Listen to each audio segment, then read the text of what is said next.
नई दुकान खोलना, नई इंडस्ट्री लगाना, इसको विनियोग कहते हैं। तो केन्स का कहना था अगर इन्वेस्टमेंट न हो तो कुछ नहीं होगा। अगर गवर्नमेंट ऑटोनॉमस इन्वेस्टमेंट न करे, स्वायत्त विनियोग न करे, तो गुणक लागू ही नहीं होगा, मल्टीप्लायर काम ही नहीं करेगा और न तो इनकम बढ़ेगी। तो विनियोग का महत्व, इंपॉर्टेंस ऑफ इन्वेस्टमेंट, ज्यादा इंपॉर्टेंस काहे पे दी? इन्वेस्टमेंट पे। जो काजल काहे पे इंपॉर्टेंस दी ज्यादा? जो शिमड़ा काहे पे ज्यादा इंपॉर्टेंस दी? शाबाश। में अनुशिका काहे पे ज्यादा जोर दिया? विनियोग पे। हेलो बेटा, आयुषी काहे पे ज्यादा एम्फेसाइज किया?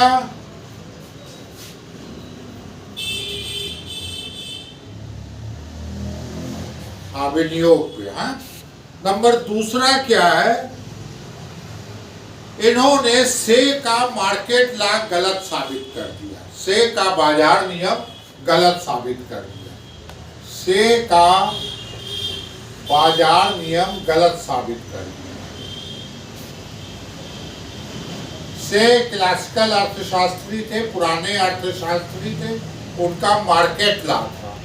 से का बाजार नियम इन्होंने गलत कर दिया कि उन्होंने जो कहा है गलत कहा।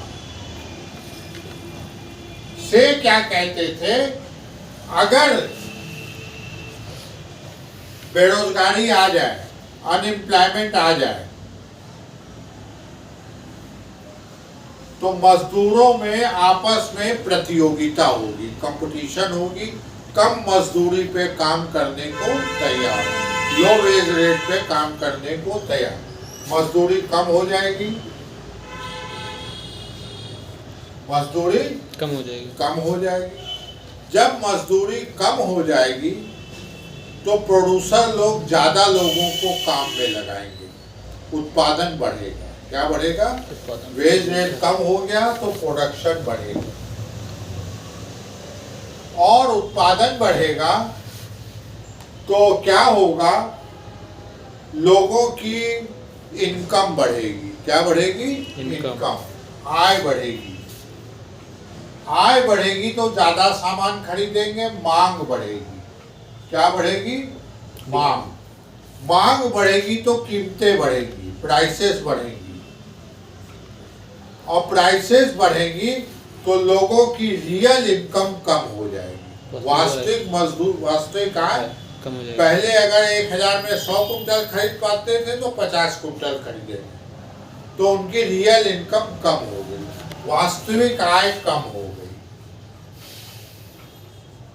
वास्तविक आय कम होने का मतलब वास्तविक मजदूरी कम हो गई। चाहे आय बोलो चाहे मजदूरी, क्योंकि हम लेबर की बात कर रहे हैं तो मजदूरी और आय एक ही चीज है।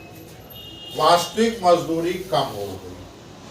अब जब रियल वेज कम हो गई तो उत्पादक लोग ज्यादा लोगों को रोजगार देंगे, ज्यादा एम्प्लॉयमेंट देंगे और फुल एम्प्लॉयमेंट पा लिया जाएगा। क्यों बेटा शिवरा, अंत में क्या पा लिया जाएगा?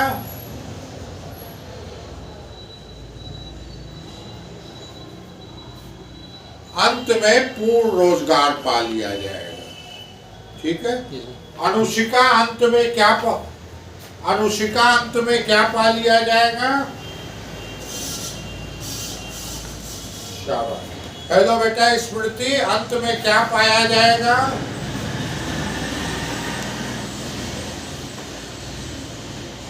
पूर्ण रोजगार। तो यह बात थी। सुष्मिता, अंत में क्या पाया जाएगा?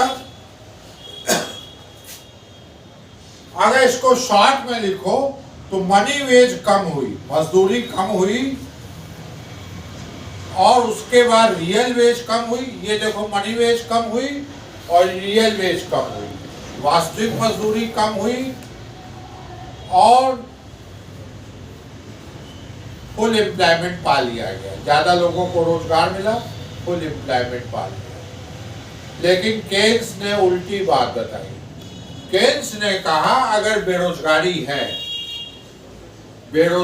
है और मजदूरी कम हो गई, वेजेस कम हो गई, मनी वेजेस कम हो गई, तो प्रोडक्शन नहीं बढ़ेगा। प्रोडक्शन तो बहुत समय लेगा उत्पादन बढ़ने में। क्या होगा, लोगों की आय कम हो जाएगी, जो मजदूर है उनकी इनकम कम हो जाएगी, आय कम हो जाएगी।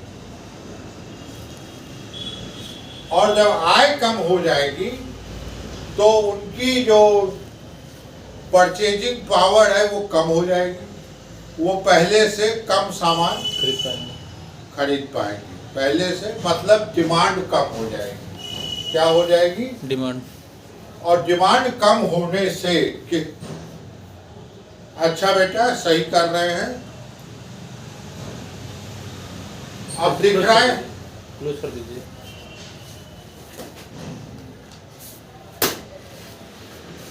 अब दिख रहा है बेटा? तो लोगों की मांग कम हो गई, मांग कम होने से प्राइस लेवल डाउन हो गए, कीमत स्तर कम हो गए और परचेजिंग पावर बढ़ गई, खरीदने की शक्ति बढ़ गई, मतलब रियल इनकम बढ़ गई, वास्तविक आय बढ़ गई। वास्तविक आय को हम रियल वेज भी कहते हैं। अब जब रियल वेज बढ़ गई तो उत्पादक लोग कम लोगों को रोजगार देंगे, कम लोगों को एम्प्लॉयमेंट देंगे, क्योंकि उनको ज्यादा मजदूरी देनी पड़ रही है, एम्प्लॉयमेंट कम हो जाएगा।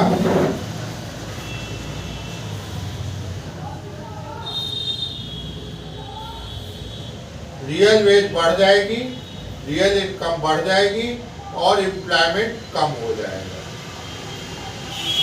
और पूर्ण रोजगार नहीं पाया जाएगा।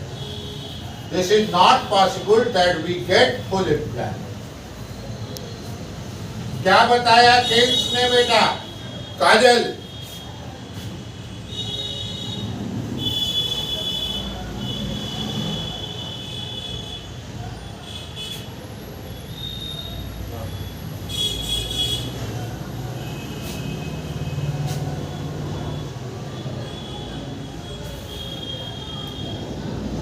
हाँ,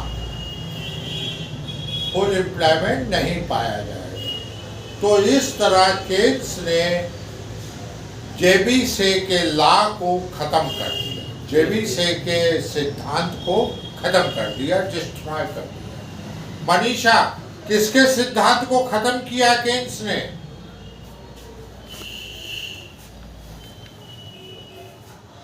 शाबाश। अनुशिका, किसके सिद्धांत को खत्म कर दिया? ठीक बेटा। तो इस तरीके से जेबी से के लॉ को उन्होंने रॉन्ग साबित कर दिया। आयुषी, किसके लॉ को रॉन्ग साबित किया? शाबाश। रिधि, किसके नियम को गलत साबित किया केन्स ने?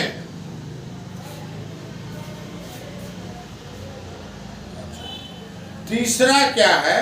उन्होंने बताया लोग कैपिटल कम बनाएंगे, पूंजी कम बनेगी, देश में कैपिटल कम बनेगी। कैसे कम बनेगी?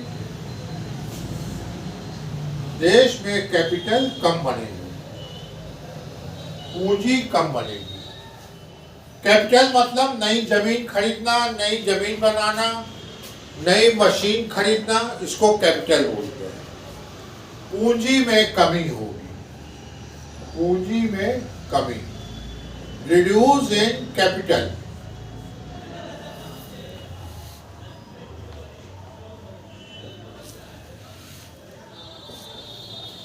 अब कैपिटल में जो कमी होगी वो कैसे होगी बेटा?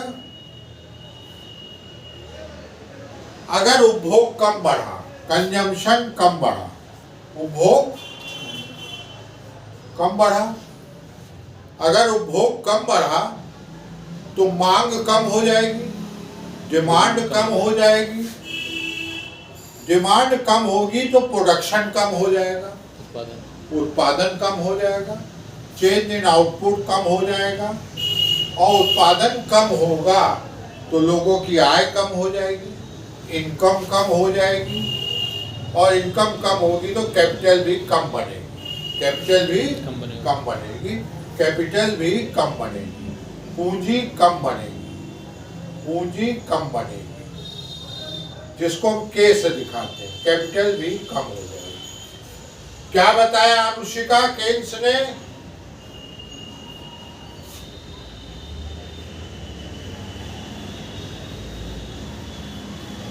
क्यों बेटा काजल, केन्स ने क्या बताया?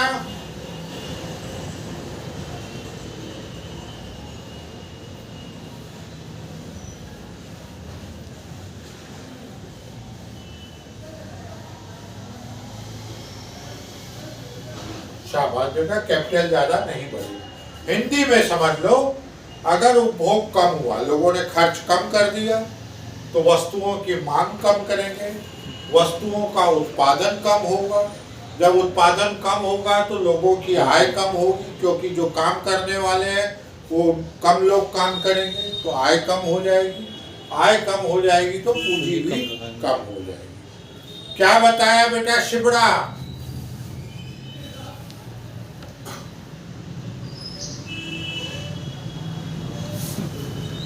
क्यों बेटा अनुशिका, केन्स ने क्या बताया?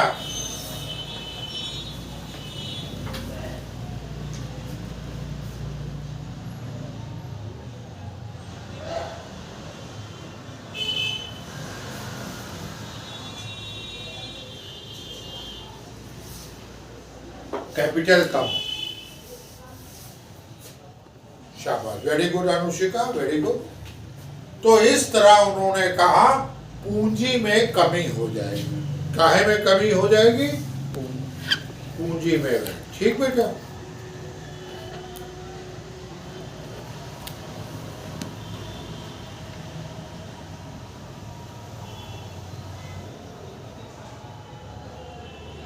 अब व्यापार चक्रों की एनालिसिस की, ट्रेड साइकिल की। व्यापार चक्र क्या होते हैं? आज सुबह की क्लास में बताया था, फिर से समझ लो, सुबह तो तुम लोग नहीं रहे होंगे। व्यापार चक्र क्या होता है? Trade cycle. अर्थव्यवस्था में उतार चढ़ाव आते हैं, फ्लक्चुएशन आते हैं। क्या आते हैं? फ्लक्चुएशन, उतार चढ़ाव आते हैं। तुम लोगों ने देखा होगा, जो हार्ट पेशेंट है, जो दिल के मरीज है, उनकी ईसीजी निकलती है तो इस तरीके की वेव आती है, इस तरीके की रेखाएं आती हैं। क्यों बेटा अनुशिका, देखा है इस तरह की रेखाएं? तो उसी रेखाओं का प्रयोग अर्थशास्त्र में, इकोनॉमिक्स में। यहां हम लिखते हैं उत्पादन, आय, रोजगार। इंग्लिश में बोलेंगे प्रोडक्शन, इनकम एंड एम्प्लॉयमेंट, और चौथी चीज रहती है कीमत, प्राइस। ये चारों चीजें ऊपर नीचे होती है, एक चीज नहीं होती है, चारों। हो सकता है एक भी हो जाए, अलग बात है, लेकिन चारों को हम दिखाते हैं। हाँ शाबाश बेटा, वेरी गुड। तो ये फ्लक्चुएशन क्या है? फ्लक्चुएशन। यहाँ ईयर है, टाइम है, किस साल में है? 1970, 1980, 1990 और 2000। ठीक है।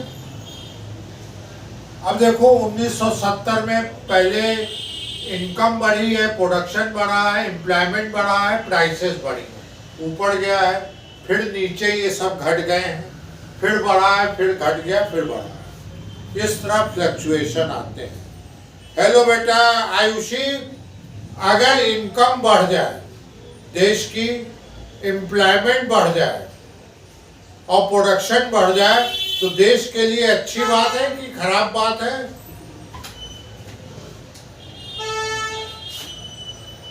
शाबाश। अब हम काजल से पूछते हैं, अगर कीमतें बढ़ जाए, प्राइसेस बढ़ जाए, तो देश के लिए अच्छी बात है कि खराब बात है?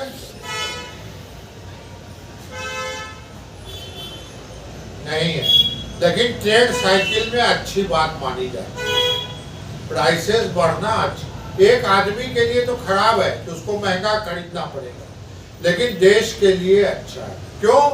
क्योंकि अगर प्राइसेस बढ़ी, कीमतें बढ़ी, तो उत्पादकों का प्रॉफिट बढ़ जाएगा, लाभ बढ़ जाएगा। जो प्रोडक्शन कर रहे हैं उनका प्रॉफिट, लाभ बढ़ जाएगा, और उनका लाभ बढ़ेगा तो वो और उत्पादन करेंगे और प्रोडक्शन करेंगे और उत्पादन बढ़ेगा, और उत्पादन बढ़ेगा तो एम्प्लॉयमेंट बढ़ेगा, रोजगार बढ़ेगा। इस तरह ये साइकिल चलता रहेगा। तो प्राइसेस बढ़ना भी अच्छी चीज है ट्रेड साइकिल के पॉइंट ऑफ व्यू से। क्या बताया शिमड़ा, कीमत बढ़ना भी अच्छी चीज है कि नहीं?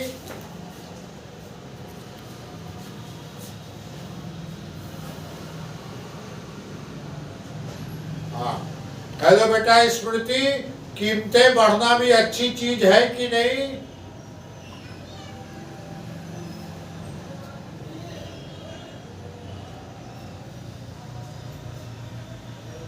शाबाश।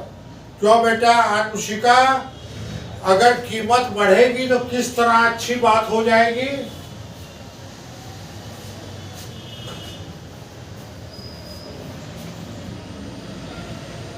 शाबाश, लाभ बढ़ेगा, प्रॉफिट, उत्पादन,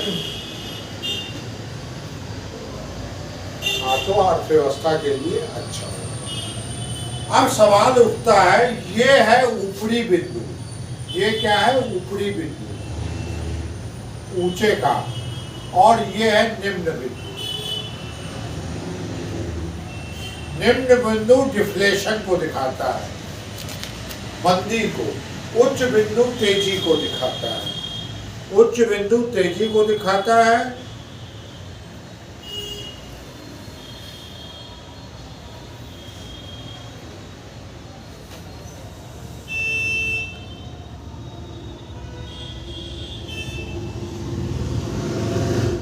अब एक चीज बताओ, अगर लोगों की इनकम बढ़ी, लोगों की आय बढ़ी, और एमपीसी भी बढ़ जाए, सीमांत उपभोग प्रवृत्ति भी बढ़ जाए। मान लो सीमांत उपभोग प्रवृत्ति 0.4 थी, अब बढ़ के 0.6 हो गई। एमपीसी 0.4 से बढ़ के एमपीसी मतलब कितना उपभोग कर रहे हैं। हम बता चुके हैं, जो उपभोग किया जाता है वो दूसरे की आय होती है, दूसरे की इनकम होती है। अगर मजदूरों को 1000 की आय हुई तो उन्होंने 800 रुपए का गेहूं खरीदा, तो ये 800 रुपया गेहूं वाले की आय हो गई। किसकी हो गई? आय, क्योंकि उन्होंने 0.8 खर्च किया। एमपीसी कितनी थी? 0.8। अब गेहूं वाले ने 800 में 0.8 खर्च किया, 640 रुपए मान लो दवा खरीदने में, तो ये दवा वाले की आय हो गई। इस तरह आय कई गुना बढ़ जाती है। आय जो है कई गुना बढ़ जाती है। पहले किस मजदूर की बढ़ी, फिर किसान की बढ़ी, फिर दवा वाले की बढ़ी, फिर बिजली वाले की बढ़ी, इस तरह बढ़ती जाएगी। आय कई गुना बढ़ जाती है। अगर एमपीसी बढ़ जाए, एमपीसी बढ़ जाए, सपोज करो यहाँ एमपीसी 0.4 है, तो गेहूं 400 का खरीदा गया, और 400 के हिसाब से दवा जो है खरीदी गई 160 रुपए की। ये 0.4 का मामला है। अगर बढ़ के 0.6 हो जाए तो गेहूं खरीदा गया 600 का 1000 में है, और दवा खरीदी गई 360 रुपए की। दवा वाले की आय 160 से बढ़ के 360। और आगे चले बिजली वाले की आय। दवा वाले ने पहले 0.4 के हिसाब से 64 रुपए खर्च किए थे, बिजली वाले की आय 64 रुपए। अब अगर 0.6 खर्च किया जा रहा है तो बिजली वाले की आय हो गई 216 रुपए। तो देखो आय बढ़ती जा रही है। आय जो है तो जितनी ज्यादा एमपीसी होगी उतनी आय बढ़ेगी। क्या रिजल्ट निकल के आया काजल?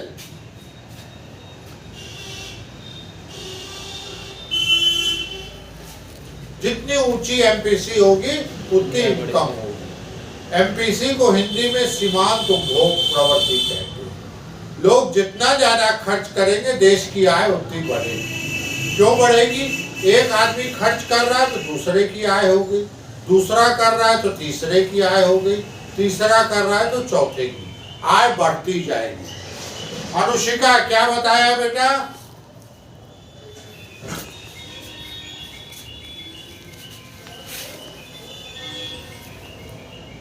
शाबाश। हेलो बेटा स्मृति क्या बताया?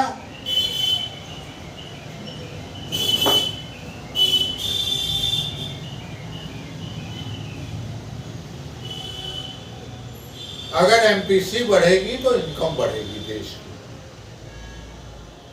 अब इनकम बढ़ी तो ऊंचे बिंदु पे पहुंच जाएगी। यहाँ इनकम है ना बेटा?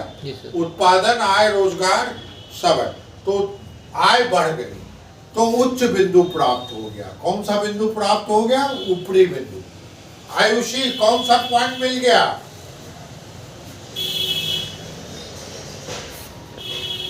अपर पॉइंट। हेलो बेटा शिबड़ा कौन सा बिंदु मिल गया?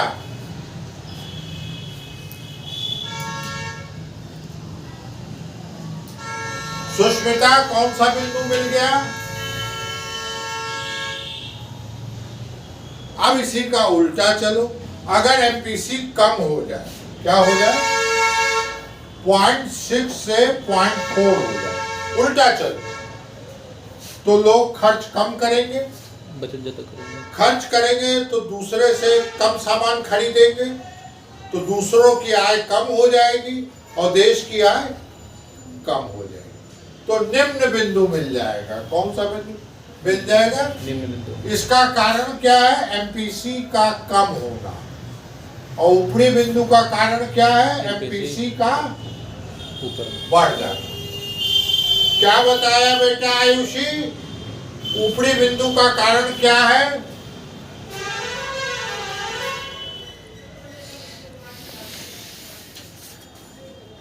अपर पॉइंट का रीजन है एमपीसी का ज्यादा होना और लोअर पॉइंट का रीजन है एमपीसी का कम होना। ठीक? तो इस तरीके से ट्रेड साइकिल क्यों आते हैं, व्यापार चक्र क्यों आते हैं, केन्स ने नई बात बताई। क्या बात बताई? उपभोग के कारण, सीमांत उपभोग प्रवृत्ति के कारण। अगर सीमांत उपभोग प्रवृत्ति ज्यादा होगी तो ऊपरी बिंदु आएगा, कम होगी तो निम्न बिंदु। समझ में आ गया सुरभि? हेलो बेटा प्रतीक्षा समझ में आ गया?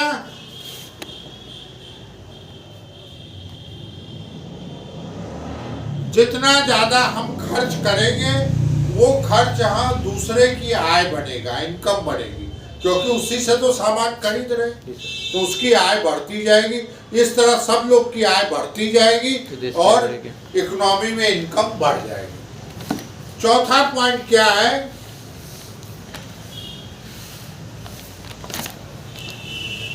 इनकम धीरे बढ़ती है। इनकम धीरे बढ़ती है, लोगों की आय धीरे बढ़ती है। दूसरे रूप में बताया कि लोगों की आय धीरे बढ़ती है। क्यों धीरे बढ़ती है?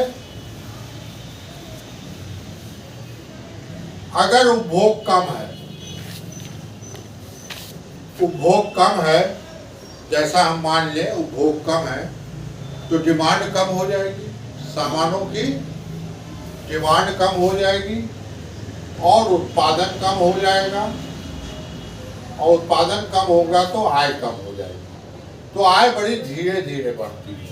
आय जो है ये दूसरे तरीके से बताया उन्होंने। एक तो एमपीसी की बात बताई और एक कंजम्पशन की बात बताई। अगर उपभोग कम किया जाएगा तो डिमांड कम होगी, प्रोडक्शन कम होगा और इनकम कम होगी। नेक्स्ट उन्होंने क्या बताई? नई खोजें की उन्होंने अपनी तरफ से उन्होंने कहा कोई जरूरी नहीं कि अर्थव्यवस्था पूर्ण रोजगार में संतुलन में हो, पहले भी संतुलन में आ सकती है। नई बात बताई कि अर्थव्यवस्था संतुलन में पहले भी आ सकती है। जैसा कि केन्स के मॉडल में हमने बताया था, ये था समग्र मांग वक्र एडीपी, समग्र मांग मूल्य, और ये था समग्र पूर्ति मूल्य है एएसपी। इक्विलिब्रियम पॉइंट ई था, 100 लोगों को रोजगार मिला था। कितने लोगों को मिला था? 100। अब अगर अर्थव्यवस्था में 150 लोग हो, कुल मजदूर कितने हो? 150, और इन सबको रोजगार दिलाना है, तो केन्स ने क्या बताया था कि अर्थव्यवस्था तो संतुलन में आ गई है, इक्विलिब्रियम में आ गई है, लेकिन सबको फुल एम्प्लॉयमेंट नहीं मिला। उसके लिए उन्होंने क्या बताया था? एडीपी को बढ़ाया जाए, एडीपी 1 कर दिया जाए। और एडीपी कैसे बढ़ेगी? सरकार विनियोग करे, स्वायत्त ऑटोनॉमस इन्वेस्टमेंट करे, उससे लोगों की इनकम बढ़ेगी, तो फिर से 150 लोगों को रोजगार मिल जाएगा। तो केन्स ने नई बात बताई कि अर्थव्यवस्था पूर्ण रोजगार के पहले भी संतुलन में आ सकती है। कौन सी नई बात बताई काजल और केन्स ने?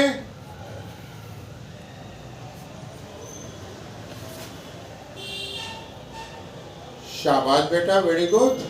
इकोनॉमी पहले भी फुल एम्प्लॉयमेंट के पहले भी इक्विलिब्रियम में आ सकती है। हेलो बेटा अनुशिका, क्या नई बात बताई केन्स ने?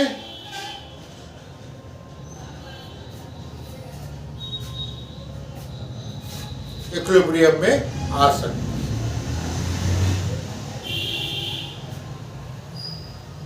ऑटोनॉमस इन्वेस्टमेंट वो होता है जो सरकार खर्च करती है। जैसे सरकार ने कहा कि हम सड़क बनाएंगे पब्लिक के लिए, पुल बनाएंगे, बिजली घर बनाएंगे, तो उसके लिए पैसा लगाती है, खर्च करती है। वो पैसा आता कहाँ से? नया नोट छापती है, नई करेंसी। तो जब सरकार ऑटोनॉमस इन्वेस्टमेंट करती है, मतलब एक मुश्त इन्वेस्टमेंट, जैसे 1000 करोड़ खर्च कर दिया तो 1000 कर दिया, इसको एक मुश्त या ऑटोनॉमस कहते हैं, एक मुश्त, वन लमसम। तो जब सरकार ऑटोनॉमस इन्वेस्टमेंट करती है तो पैसा पब्लिक के बीच में आता है, मजदूरों को मिला या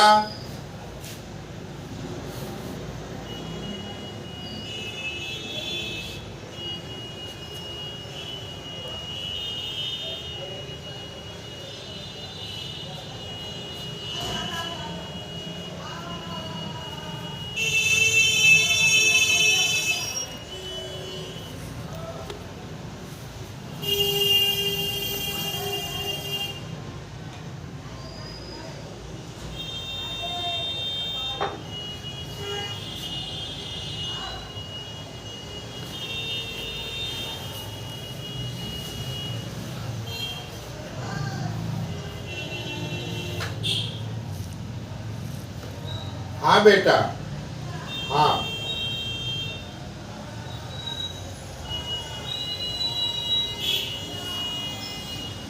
बजट को नहीं कहते हुए, बजट तो वो होता है जिसमें सरकार अपना खर्च और आय का अनुमान लगाती है कि हमें 20,000 की टैक्स मिलेगी और हम 25,000 खर्च करेंगे या 18,000, उसको बजट कहते हैं। बजट का मतलब आय और व्यय, इनकम और एक्सपेंडिचर। जबकि ऑटोनॉमस इन्वेस्टमेंट केवल खर्च को बताता है जो सरकार करती है, सारे खर्च को नहीं बताता। हाँ हाँ हाँ, उसे कहते हैं। सरकार ने कहा, उस समय स्थिति क्या थी? मंदी की स्थिति थी। क्या थी? मंदी। कोई माल बिक नहीं रहा था, तो केन्स ने कहा कि सरकार को ऑटोनॉमस इन्वेस्टमेंट करना चाहिए। यहाँ तक केन्स ने कहा फालतू का खर्च भी सरकार को करना चाहिए, मतलब गड्ढा खुदाए और भरवाए, फालतू का पैसा दे। लेबर की इनकम, जब फालतू का पैसा देगी तो लोगों की आय बढ़ेगी, लोग ज़्यादा सामान खरीदेंगे, तो जो माल नहीं बिक पा रहा बिकने लगेगा, एग्रीगेट डिमांड बढ़ जाएगी, समग्र मांग बढ़ जाएगी। समझ में आया जिसने भी ये क्वेश्चन पूछा? तो कहने का मतलब है ऑटोनॉमस इन्वेस्टमेंट मतलब समग्र मांग को बढ़ाना। नेक्स्ट है, और क्या नई चीज बताई? जनरल अनएम्प्लॉयमेंट रहेगा, सामान्य बेरोजगारी रहेगी। सामान्य बेरोजगारी क्यों रहेगी?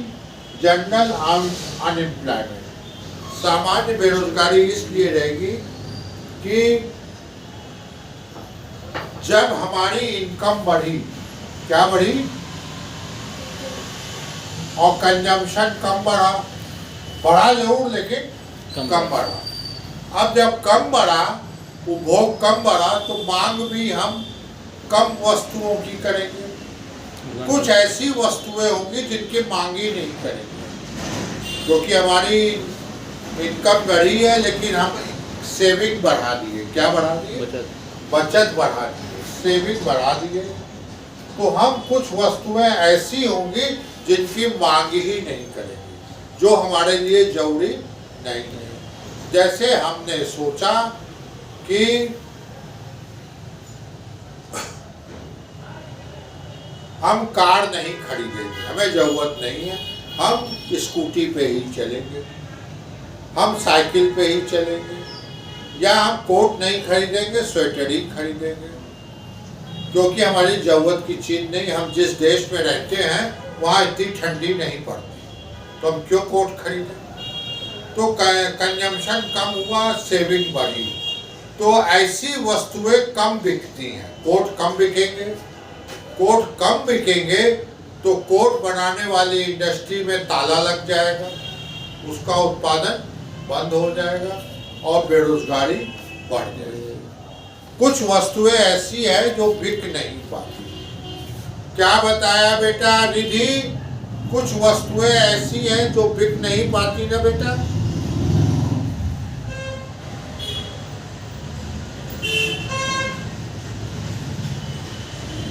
तो बेटा स्मृति, कुछ वस्तुएं ऐसी हैं जो बिक नहीं पाती ना?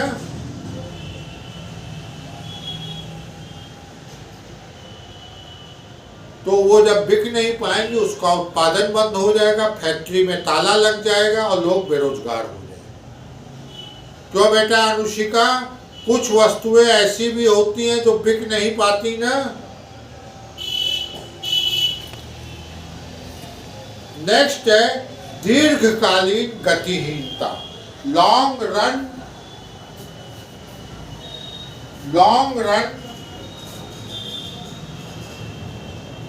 स्टेग्नेशन।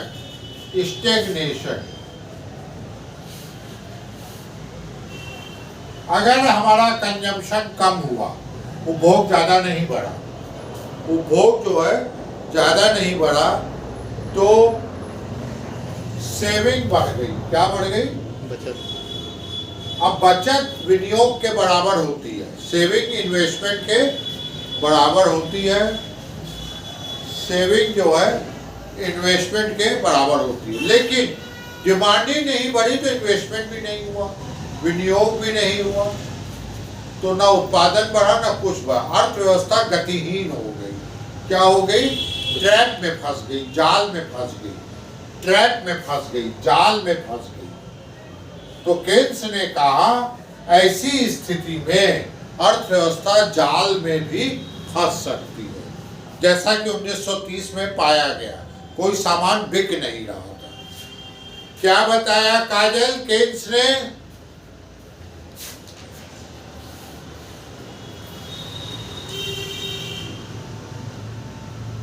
हाँ, शाबाश बेटा, वेरी गुड, वेरी गुड। अब आता है विनियोग प्रोत्साहन, इन्वेस्टमेंट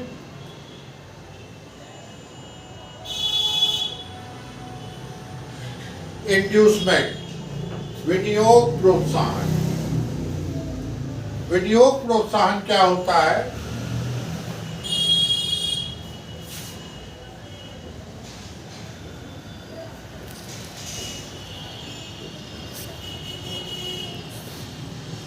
इंड्यूस्ड इन्वेस्टमेंट।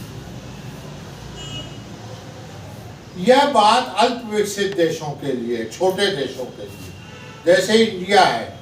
इंडिया में अगर लोगों की आय बढ़ जाए, इनकम बढ़ जाए, और वो खर्च पहले भी कम करते थे, एक टाइम खाते थे एक टाइम नहीं खाते थे, अब उनकी इनकम बढ़ गई तो उन्होंने कंजम्पशन बढ़ा दिया, शाम को भी खाने लगे, तो मतलब सीमांत उपभोग प्रवृत्ति एक के बराबर हुई, एक से कम नहीं हुई, एक के बराबर हुई। एमपीसी एक के बराबर हो गई।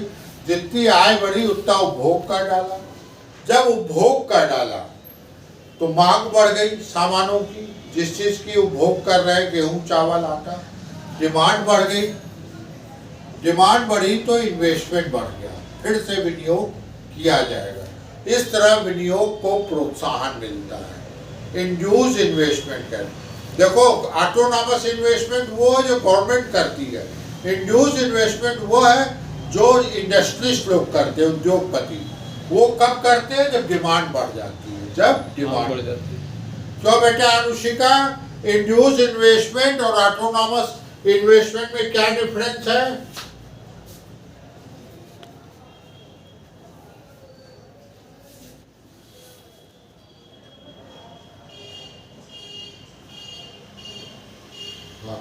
ऑटोनॉमस इन्वेस्टमेंट डिमांड से नहीं होता बेटा, गवर्नमेंट कर देती है कि हमको सड़क बनाना है, पुल बनाना है, बगैर किसी इनकम के बढ़े।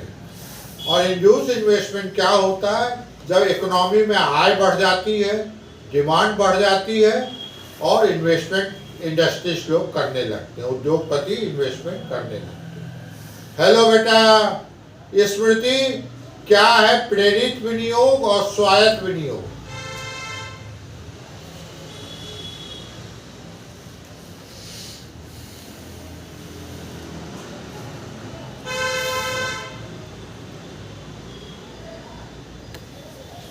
शाबाश बेटा, वेरी गुड, क्लियर हो गया। Kajal, what is difference between autonomous investment and induce investment?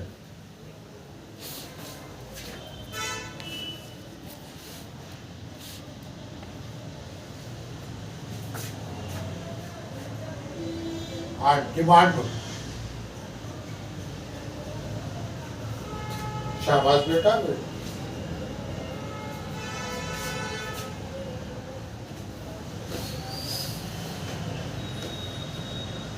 शाबाश, वेरी गुड बेटा, वेरी गुड।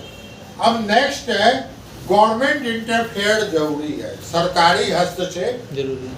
ये केंद्र ने बताया, अगर मंदी आ जाए, बेरोजगारी आ जाए तो सरकारी हस्तक्षेप जरूरी है, क्योंकि गवर्नमेंट ही ऑटोनॉमस इन्वेस्टमेंट करके डिमांड बढ़ाती है, एग्रीगेट डिमांड बढ़ाती है। क्या बताया आयुषी? हाँ बेटा,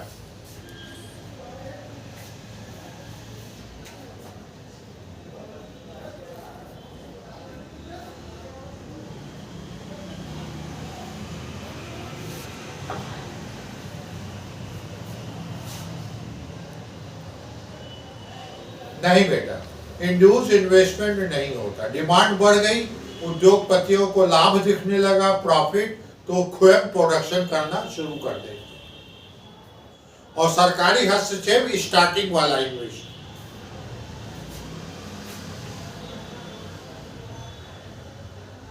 हाँ, ये गवर्नमेंट की पॉलिसी हो सकती है, टैक्स लगाए या न लगाए, हो सकता है बढ़ा दे या घटा दे, ये तो गवर्नमेंट का रोल हो सकता है। अगर गवर्नमेंट समझती है कि उद्योगपतियों के पास पैसा बहुत आ रहा है, उनकी इनकम बढ़ रही है, तो उन पर टैक्स लगा के इनकम ले ले, नहीं सर, ये हो सकता है, गवर्नमेंट का इंटरफेयर हो सकता है।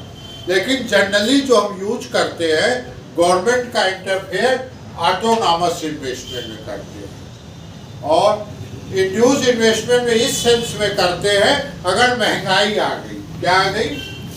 देश में महंगाई आ गई तो सरकार का रोल बढ़ जाएगा, सरकार पूंजीपतियों पे टैक्स लगा देगी, कैपिटलिस्ट इंडस्ट्रीज पे टैक्स लगा लेगी, जिससे उनकी इनकम कम हो जाएगी और इनकम कम होने से डिमांड कम हो जाएगी और प्राइस लेवल घट जाएगा। घट जाएंगे। किसने पूछा था, समझ में आया बेटा?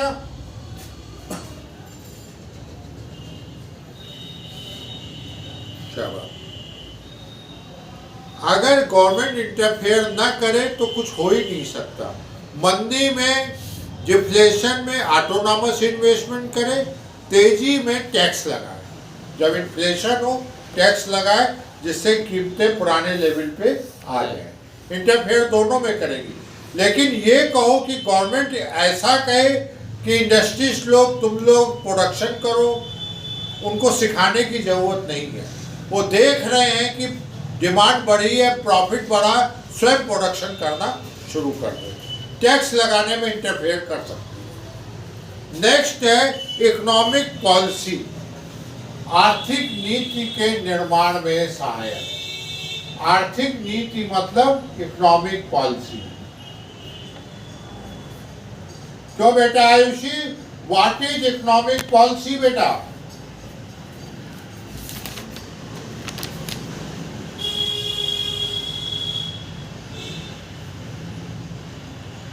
इकोनॉमिक पॉलिसी वो होती है, एक होता है पब्लिक एक्सपेंडिचर, सार्वजनिक व्यय।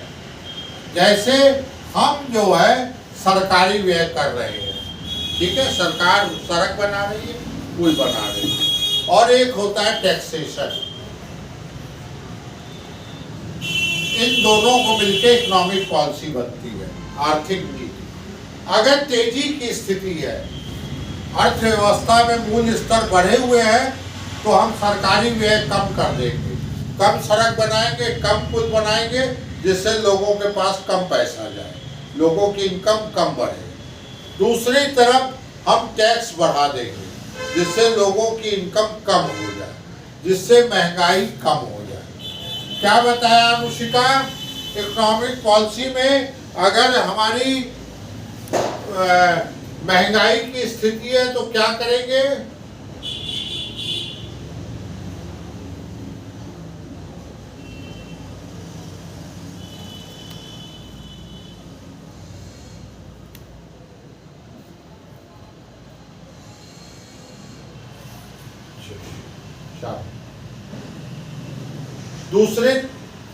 दूसरी तरफ क्या करेंगे?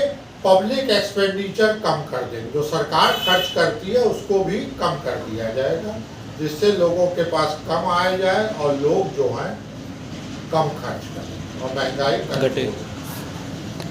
तो ठीक है, आज यही खत्म करते हैं। आज के बारे में किसी को कुछ पूछना हो तो बता दो बेटा। आज जितना पढ़ाया, देखो बेटा, आर्थिक नीति होती है जैसे मोदी गवर्नमेंट इकोनॉमिक पॉलिसी बनाती है। जैसे कोरोना आया था, तो कोरोना में मोदी गवर्नमेंट ने क्या पॉलिसी बनाई कि लोगों तक हम पैसा देंगे, लेकिन उसका उपाय अलग था। उन्होंने कहा हम लोगों को लोन देंगे। क्या देंगे? ऋण देंगे, फालतू का पैसा नहीं देंगे। इसको इकोनॉमिक पॉलिसी कहते हैं। लोन देंगे, लोगों को खर्च के लिए पैसा देंगे, लेकिन लोन के फॉर्म में उनको रिटर्न करना पड़ेगा। अमेरिका, पाकिस्तान, कनाडा, फ्रांस में फ्री का पैसा दिया गया कि लोग खर्च करें। इंडिया ने ऐसा नहीं किया। तो इकोनॉमिक पॉलिसी होता है कि गवर्नमेंट किस तरीके से अर्थव्यवस्था को संभाले, कौन सी नीतियां बनाए, कौन सी पॉलिसी बनाए, उसको इकोनॉमिक पॉलिसी कहते हैं। इकोनॉमिक पॉलिसी में तमाम चीजें हैं। महंगाई को काबू करना, मंदी को हटाना, तमाम बातें आती हैं। ये सब इकोनॉमिक पॉलिसी है। और किसी को कुछ पूछना है?